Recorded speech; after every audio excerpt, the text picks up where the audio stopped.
On continue nos actions coup de poing. Donc c'est le secteur d'Aix-en-Provence aujourd'hui qui est visé et on fait un petit peu des visites de terrain.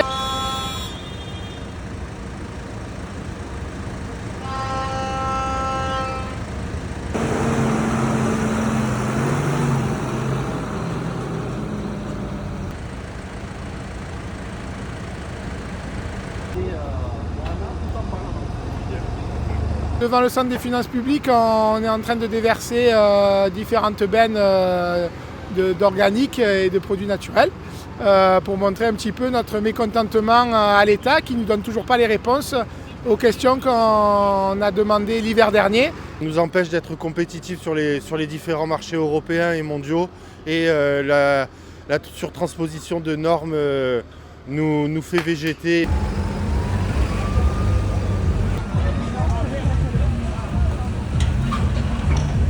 Donc on attend aujourd'hui des réponses très rapides. On a ce projet de loi de finances suspendu à une éventuelle motion de censure pour des raisons politiques qui nous dépassent. On est apolitique, on défend juste l'agriculture. Par contre, on a des mesures importantes négociées depuis les mobilisations de l'hiver dernier qui sont en suspens. Donc on appelle les parlementaires et le gouvernement à la responsabilité, à tenir leurs engagements pour que l'agriculture française puisse relever demain le défi de l'alimentation.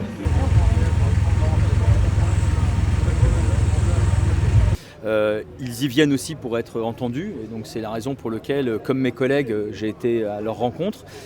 Néanmoins, comme je l'ai dit, nous nous rencontrons régulièrement et je leur ai proposé que, comme il se doit, au début de l'année prochaine, nous poursuivions nos échanges ici en sous-préfecture et que nous puissions poursuivre le travail sur la base de ce qui se sera passé d'ici là et sur les sujets peut-être plus spécifiques au territoire sur lesquels nous pouvons travailler.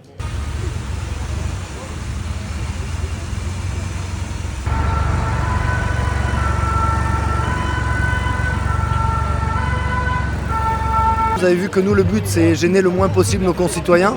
Alors on a des engins un peu volumineux forcément, et puis la circulation à Aix-en-Provence étant ce qu'elle est, c'est pas facile. Mais le but, c'est vraiment d'aller rencontrer nos voisins, nos clients, vous, pour expliquer ce qu'on fait, expliquer ce qu'on voudrait faire, pourquoi est-ce qu'on ne peut pas le faire. Moi j'avoue que je suis aux côtés des agriculteurs depuis le CETA, parce qu'effectivement on ne peut pas les soumettre à une concurrence déloyale de ce type, ce n'est pas possible, c'est pas admissible, c'est pas acceptable. Il faut qu'ils contactent les agriculteurs des autres pays européens de manière à ce qu'eux-mêmes, effectivement, aillent dans ce sens-là. Au niveau des villes, on peut essayer de les aider sur des dossiers, mais ça reste ponctuel.